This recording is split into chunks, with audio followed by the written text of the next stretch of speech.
نحمدہ ونصلی ونسلم علی رسولہ الکریم اعوذ باللہ من الشیطان الرجیم بسم اللہ الرحمن الرحیم ولا تباشروہن وانتم عاکفون فی المساجد تلک حدود اللہ فلا تقربوہا کذالک یبین اللہ آیاتہ للناس لعلہم یتقون۔ معزز قابل احترام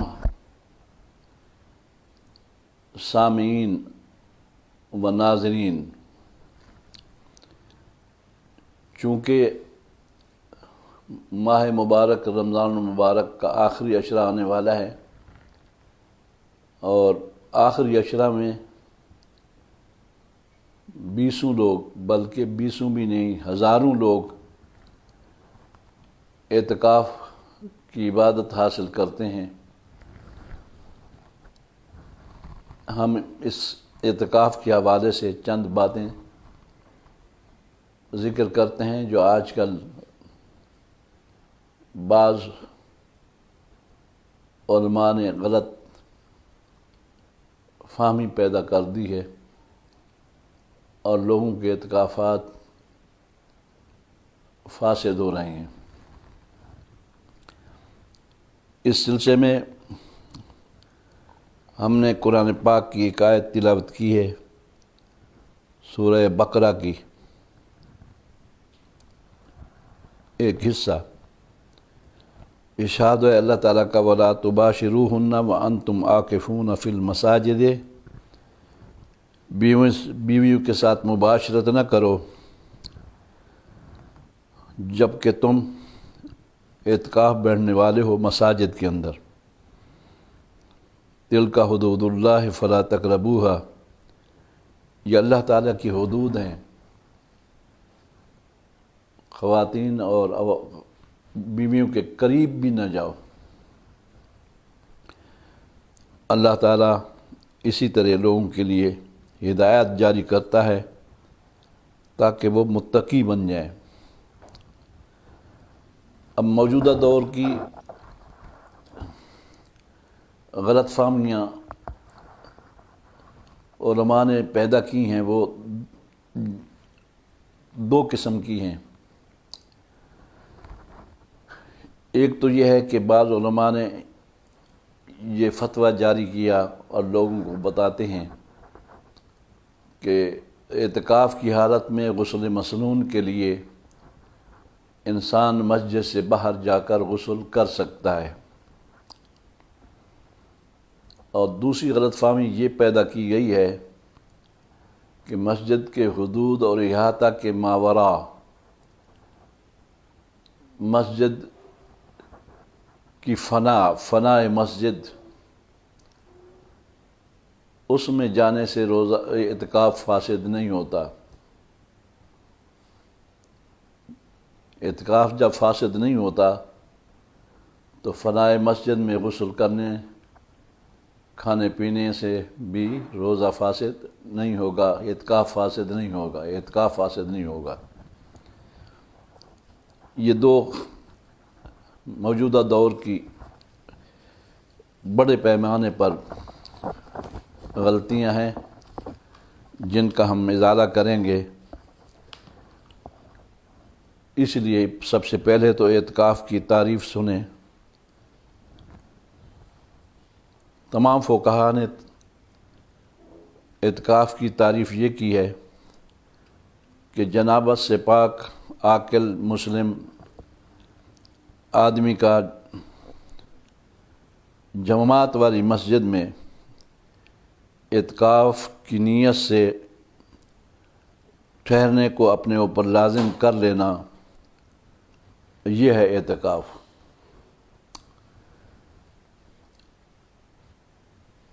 فقہاء نے لکھا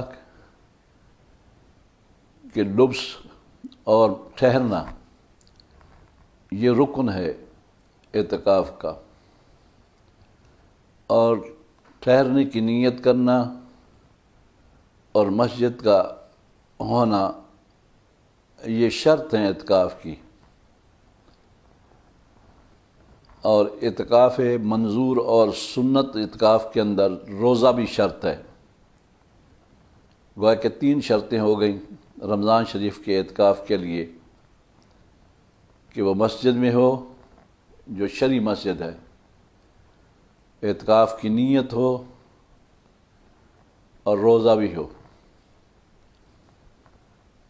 تو اعتکاف تب ہوگا۔ معزز سامعین،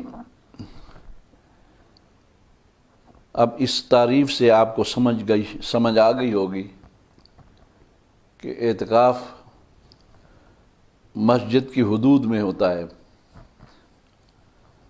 انتم عاکفون فی المساجد کے اندر مساجد کا ذکر ہے، اعتکاف مسجد میں ہوتا ہے۔ اب جب اعتکاف مسجد میں ہوتا ہے تو حدود مسجد اور احاطہ مسجد سے خارج اعتکاف فاسد ہو جائے گا، جبکہ معتکف بغیر حاجت طبی اور بغیر حاجت شرعی کے مسجد کی حدود اور مسجد کے احاطہ سے باہر ہوگا۔ مسجد کی تعریف ہمارے علماء نے یہ کی ہے، هو المتخذ لصلاۃ المسجد، یا هو المحل الموقوف للصلاۃ فیہ۔ مسجد اس قطع زمین کو کہتے ہیں، محل کو کہتے ہیں، جو نماز پڑھنے کے لیے وقف کی گئی ہو، یہ مسجد ہے۔ اب وہ جگہ جو وقف نماز کے لیے نہیں ہے بلکہ نماز کے مصالح کے، یعنی مسجد کے مصالح کے لیے وقف کی گئی ہے، وہ مسجد میں داخل نہیں ہے، مسجد سے خارج ہے۔ اس لیے تمام علماء نے لکھا کہ فنائے مسجد مسجد سے خارج ہے۔ صرف ایک بات میں فنائے مسجد مسجد کے حکم میں ہوتی ہے کہ اقتداء میں اگر کوئی مقتدی مسجد سے باہر فنائے مسجد میں امام کی اقتداء کرتا ہے، جو کہ مسجد میں امامت کرا رہا ہے، تو اس کی اقتداء بھی صحیح ہو جائے گی۔ لیکن اس کے علاوہ یمین ہے یا اعتکاف ہے یا دیگر احکام ہیں، ان کے لیے فنائے مسجد مسجد سے خارج ہوگی۔ مثلا کوئی قسم اٹھاتا ہے کہ اللہ تعالیٰ کی قسم میں مسجد میں داخل نہیں ہوں گا، اب وہ فنائے مسجد میں چلا گیا تو اس کی یمین فاسد نہیں ہوگی، کیونکہ فنائے مسجد مسجد نہیں ہے۔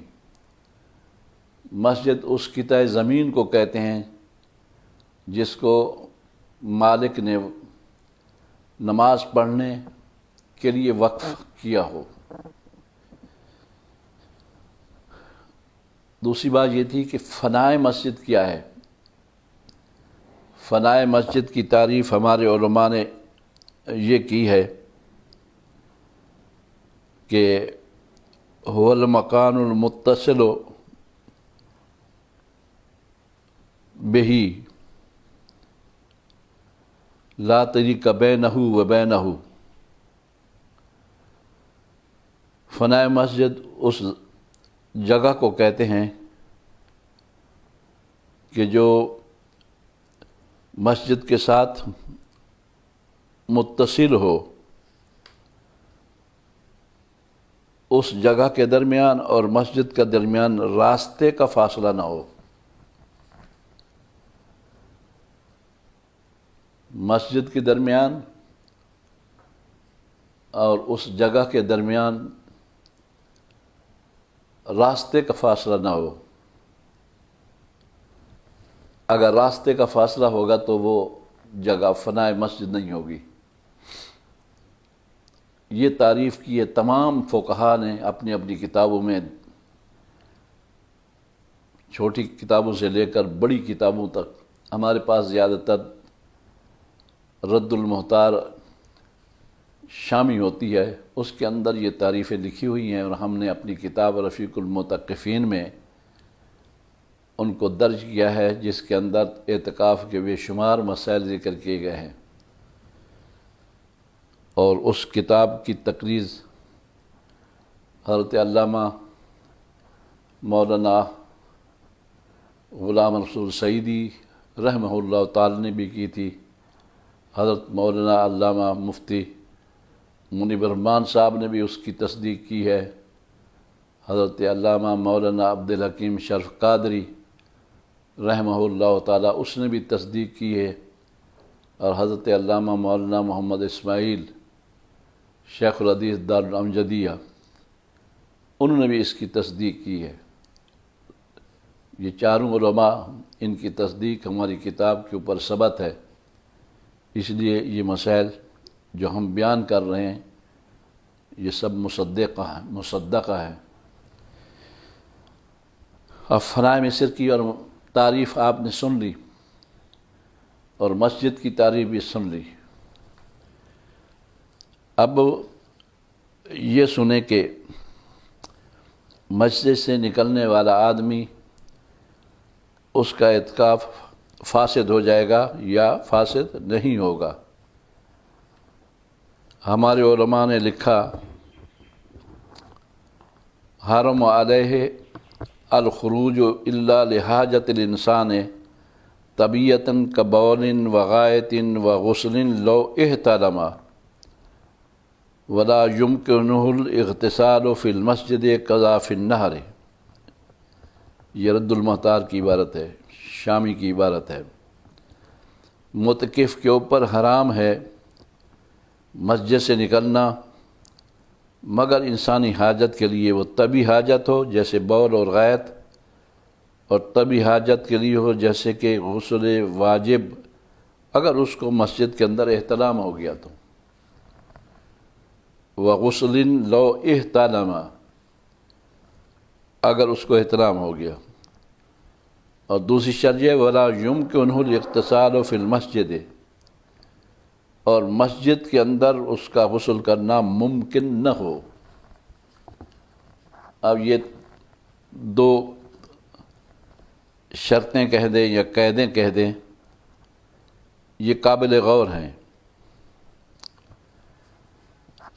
لہٰذا یہاں سے دونوں غلط فہمیوں کا رد سمجھا جا رہا ہے۔ وہ لوگ جو کہتے ہیں غسل مسنون یعنی جمعہ کا غسل وہ بھی مسجد سے باہر کرنا جائز ہے،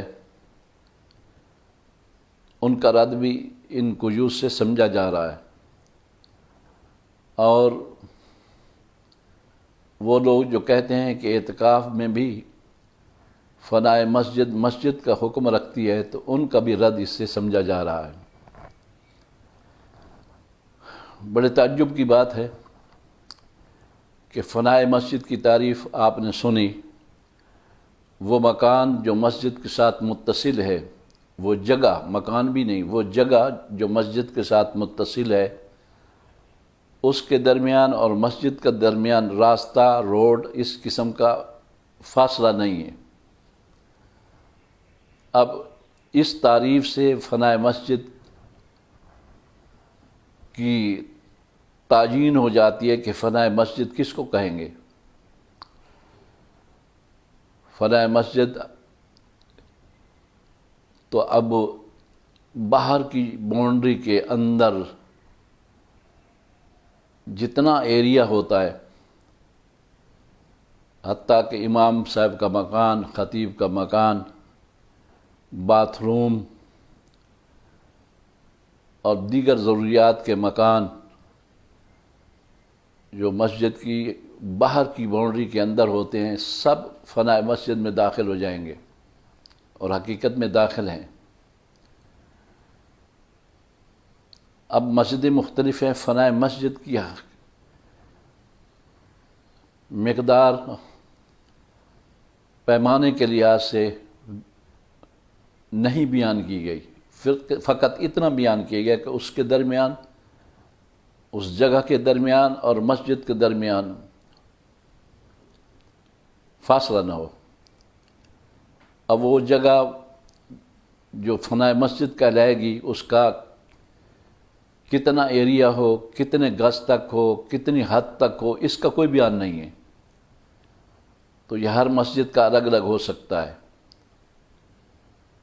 اب طوبہ مسجد ڈیفنس میں، اس کے باہر کی باؤنڈری دیکھیں، اس کے اندر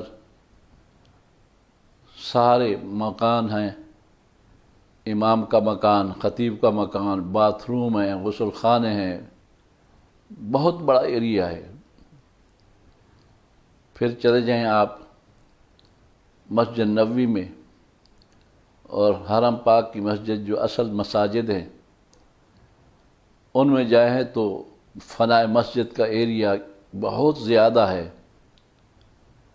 وہ جگہیں جو مسجد کے ساتھ متصل ہیں اور ان کے درمیان اور مساجد کے درمیان راستہ نہیں ہے، روڈ نہیں ہے، تو سب فنائے مسجد میں داخل ہیں۔ اب اگر اعتکاف فنائے مسجد میں جانے سے فاسد نہیں ہوتا، غسل کریں، استنجا کریں، پیشاب کریں، باتھ روموں کے اندر امام صاحب اپنے مکان میں چلے جائیں، تو وہ فنائے مسجد میں داخل ہے، اعتکاف فاسد نہیں ہوگا۔ اب ہماری مسجد ہے مسجد مبارک، اس کی باہر کی باؤنڈری کے اندر باتھ روم ہیں، غسل خانے ہیں، اسٹور ہے، طلباء کے لیے مکانات ہیں، امام صاحب کا مکان ہے، مؤذن کا مکان ہے، خادم کا مکان ہے، یہ سب فنائے مسجد ہیں۔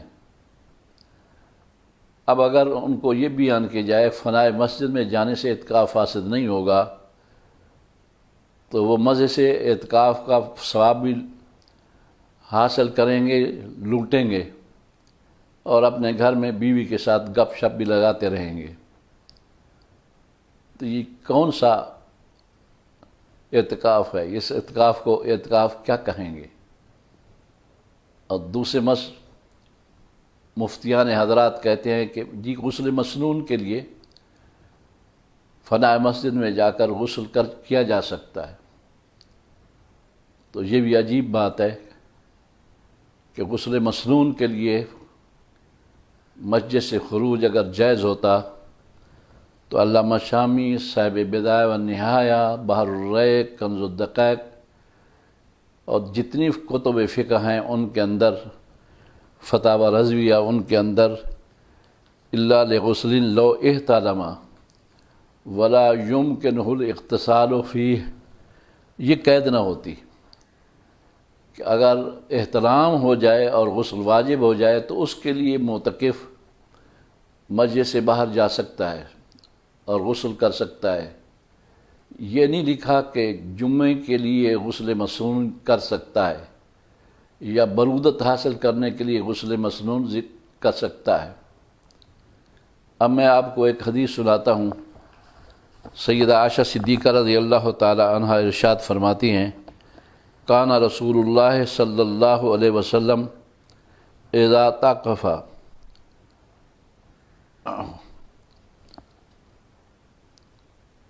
هو یدنی الی راسہ فارجلہ، کان رسول اللہ صلی اللہ علیہ وسلم اذا اعتکف یدنی الی راسہ فارجلہ،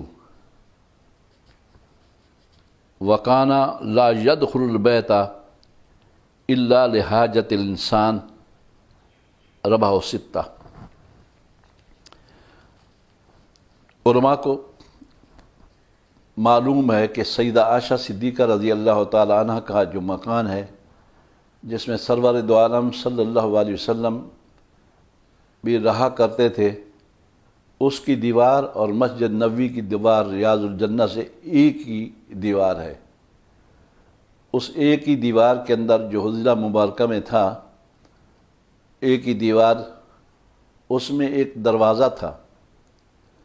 سرکار دو عالم صلی اللہ علیہ وسلم حضرت عائشہ کے بیان کے مطابق جب اعتکاف میں بیٹھتے تھے، آپ فرماتی ہیں کہ آپ مسجد میں بیٹھے رہتے تھے، آپ کے قدم مبارک مسجد میں ہوتے تھے، لیکن سر مبارک باہر نکالتے تھے تو میں سر مبارک کو کنگھا کرتی تھی، صاف ستھرا کرتی تھی۔ آپ فرماتی ہیں کہ آپ مسجد سے سوائے حاجت انسان کے، حاجت طبی، پیشاب، بول و براز، اس حاجت طبی کے علاوہ آپ مسجد سے نہیں نکلتے تھے۔ رواہ ستہ، سیاستہ کی 6 کتابوں کے اندر یہ روایت موجود ہے۔ اب آپ اس حدیث پاک سے اندازہ لگائیں۔ اسی حدیث پاک کی روشنی میں فقہا نے کہا کہ اگر غسل فرض ہو جائے احتلام کی وجہ سے تو اس کے لیے انسان باہر جا سکتا ہے، اگر غسل فرض نہ ہو تو انسان اعتکاف کی حالت میں مسجد کی حدود سے باہر نہیں جا سکتا۔ لہٰذا ثابت ہوا کہ فنائے مسجد مسجد نہیں ہے، اعتکاف کے معاملے میں فنائے مسجد مسجد نہیں ہے۔ اور یہ بھی ثابت ہوا کہ غسل مسنون کے لیے فنائے مسجد میں جانا بھی ناجائز ہے۔ اگر کوئی شخص غسل مسنون کے لیے فنائے مسجد میں جائے گا تو اس کا اعتکاف فاسد ہو جائے گا۔ اب المیہ یہ ہے کہ ہمارے موجودہ دور کے کچھ سنی علماء،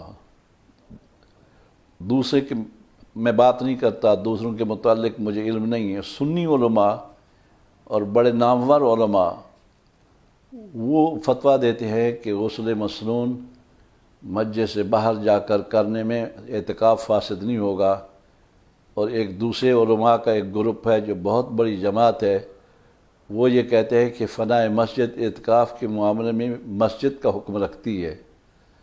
اب ان کے لوگ مسجد میں جب اعتکاف کرتے ہیں، مغرب کے وقت وہ افطار کرتے ہیں، اور افطار کرنے کے بعد مسجد کے لان میں جا کر بیٹھ جاتے ہیں، نعتیں پڑھتے ہیں، میلاد مناتے ہیں، جو کچھ ہوتا ہے وہ کرتے رہتے ہیں، کیونکہ معتکف کے لیے مسجد میں کھانا پینا سب جائز ہوتا ہے، تو وہ لان میں بیٹھ کر سب کچھ کرتے ہیں جو نہیں کرنا چاہیے ان کو۔ اب میرے حساب سے تو ان کا اعتکاف فاسد ہو جاتا ہے، لیکن وہ یہ سمجھتے ہیں کہ اعتکاف فاسد نہیں ہوتا۔ اگر میں یہ کہہ دوں جو قرآن پاک کی آیت ہے، یحسبون انہم علی شیء، گمان یہ کرتے ہیں کہ وہ بہترین عمل کر رہے ہیں، وانہم لکاذبون، حالانکہ وہ اس میں جھوٹے ہیں۔ آگے پھر استحوذ علیہم الشیطان فانساہم ذکر اللہ، ان پر شیطان مسلط ہو گیا، اس نے اللہ کا ذکر انہیں بھلا دیا کہ ہم تو اعتکاف میں بیٹھے ہوئے ہیں، اور اعتکاف تو عاکفون فی المساجد، رب کریم بھی کہتا ہے کہ اعتکاف مسجد میں ہوتا ہے، مسجد سے باہر نہیں ہوتا، وہاں بھی فنائے مسجد کا ذکر نہیں ہے۔ تو یہ لوگ بیچارے اعتکاف بھی بیٹھتے ہیں، اپنا وقت بھی دیتے ہیں۔ ایک سوال ہمیں یہ کیا جاتا ہے خصوصاً گرمیوں کے دنوں میں، اور پنجاب کے علماء کی طرف سے، وہاں سخت گرمی ہوتی ہے اور بجلی کی لوڈ شیڈنگ بھی ہوتی ہے، اور بعض دیہاتوں میں تو بجلی بھی نہیں ہوتی، تو وہ کہتے ہیں جی بہت گرمی ہے، پسینہ پسینہ ہو جاتے ہیں ہم، تو آپ اجازت دے دیں کہ ہم غسل کر لیا کریں، یعنی کر لیا کریں۔ تو میرا جواب ان کو یہ ہوتا ہے کہ مسجد نبوی جس میں سرکار دو عالم صلی اللہ علیہ وسلم ہر سال اعتکاف بیٹھا کرتے تھے، اور سیدہ عائشہ صدیقہ فرماتی ہیں آخری سال آپ نے اعتکاف میں 20 دن گزارے، اور ایک روایت کے مطابق آپ نے 1 سال اعتکاف نہیں فرمایا تھا، اور آپ نے پورا مہینہ اعتکاف کیا، کیونکہ جبریل امین آتے تھے، کہتے یا رسول اللہ جس چیز کی آپ کو تلاش ہے وہ اس عشرے میں نہیں تھی۔ پہلے عشرہ گزرا، پھر آپ نے دوسرے عشرے کا اعتکاف کر لیا، پھر جبریل امین آئے، یا رسول اللہ اس عشرے میں بھی وہ چیز نہیں ہے جو آپ طلب کرنا چاہتے ہیں، یعنی شب قدر۔ پھر آپ نے آخری عشرے کا اعتکاف فرما لیا، تو 3 اعتکاف فرمائے پورے مہینے کے۔ تو اب ان حالات میں بھی حضور اکرم صلی اللہ علیہ وسلم سے کسی صحابی نے یہ روایت نہیں کی کہ وہ مسجد سے باہر جا کر غسل کرتے تھے اور مسجد کی چھت اوپر ہاتھ اٹھانے سے ہاتھ مسجد کو لگ جاتے تھے، اور مسجد کی چھت گرمی کی وجہ سے آگ کی طرح گرم ہو جاتی تھی، لو ہوتی تھی۔ مدینہ منورہ کی گرمیوں کے دنوں میں اتنی شدید ہوتی ہے، جو وہاں جاتے رہتے ہیں ان کے علم میں ہے، میں جاتا رہتا ہوں، مجھے علم ہے کہ مسجد نبوی میں نماز پڑھنے کی وجہ سے ہم جاتے تھے، تو مسجد نبوی کے اندر گرمی کی وجہ سے انسان فرش کے اوپر سجدہ نہیں کر سکتا تھا، بہت گرمی ہوتی ہے۔ ایسی گرمی میں پسینہ بھی ہوتا تھا، اور کسی صحابی سے بھی یہ روایت نہیں ہے کہ وہ صحابی مسجد کو چھوڑ کر غسل کرتا تھا۔ تو میں تنزیہ کہتا رہتا ہوں ان لوگوں کو جو سوال کرتے ہیں کہ ہمیں گرمی کی وجہ سے بڑی تکلیف ہوتی ہے، اور بعض علماء نے جو فتویٰ دیا غسل مسنون بھی کرنا جائز ہے، میں کہتا ہوں کہ تم لوگ حضرت رسول کریم صلی اللہ علیہ وسلم سے زیادہ نازک نہیں ہو، اور صحابہ کرام سے زیادہ نازک نہیں ہو، اور تمہاری مسجدیں گرمی کے دنوں میں اتنی گرم نہیں ہوتی جتنا کہ مسجد نبوی گرم ہوتی تھی۔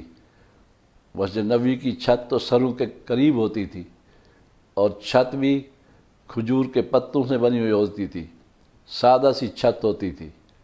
تو جب رسول کریم صلی اللہ علیہ وسلم سے منقول نہیں ہے کہ آپ ایسی گرمی کے اندر مساجد سے نکل کر جا کر اعتکاف کی حالت میں غسل کرتے تھے، مسجد سے باہر فنا مسجد میں چلے جاتے تھے، جیسے حضرت عائشہ کا بالاتفاق حجرہ مبارک فنا مسجد میں داخل ہے، باقی ازواج مطہرہ کا بھی، کیوں؟ اس لیے کہ فنا مسجد کی تعریف ہے کہ مسجد اور اس جگہ کے درمیان راستہ نہ ہو، شارع عام نہ ہو، روڈ نہ ہو، طریق نہ ہو، تو وہاں تو کوئی طریق نہیں ہے، ادھر مسجد ہے ادھر کمرے مبارک ہیں۔ لیکن حضور کریم صلی اللہ علیہ وسلم سوائے حاجت انسانی کے ان کمروں میں کبھی نہیں جاتے تھے، غسل نہیں کرتے تھے، حتیٰ کہ غسل کی حاجت ہوتی تھی آپ کو، یعنی مسنون غسل کی، تو صرف سید عائشہ صدیقہ رضی اللہ تعالیٰ عنہ کے لیے آپ سر مبارک مسجد سے نکالتے تھے، یعنی اس دروازے سے، اور حضرت عائشہ فرماتی ہے میں آپ کو کنگھا کرتی تھی، شاید دھویا بھی کرتی تھی، فورجلوا آپ کہتی، اور لوگ اعتکاف کو تماشا بنائیں گے، تماشا بنا کے رکھا ہے، لیکن لوگوں کا کیا قصور ہے؟ جب ان کو فتوے مل جائیں آسانی کے، تو لوگ تو پھر آسانی پر کئی آسانیاں پیدا کر لیتے ہیں۔ ہمارے علماء کو چاہیے کہ میری ان گزارشات پر تھوڑا سا سوچیں، اور وہ لوگ جو کہتے ہیں فنا مسجد کے حکم میں ہے، تو وہ مسجد نبوی کی فنا میں کیا کہیں گے؟ وہ تو تقریباً میرا خیال میں کئی کلومیٹر ہے، دائیں بائیں ادھر، اور باب المجیدی کی طرف سے تمام جو بنگلے آتے ہیں اور تمام فلیٹ آتے ہیں، ان کے درمیان اور مسجد میں کوئی روڈ نہیں ہوتا، تو وہ بھی فنا مسجد میں داخل ہو جائیں گے، تو سب لوگ اعتکاف کی حالت میں گھروں میں رہیں گے اور اعتکاف کے ثواب بھی لوٹیں گے۔ تو یہ عقل کی بات نہیں ہے، کچھ عقل سے بھی کام لیا جائے۔ اللہ تبارک و تعالی ہمیں اعتکاف بیٹھنے، اعتکاف کا ثواب حاصل کرنے کی توفیق عطا فرمائے۔ وما علینا الا البلاغ المبین۔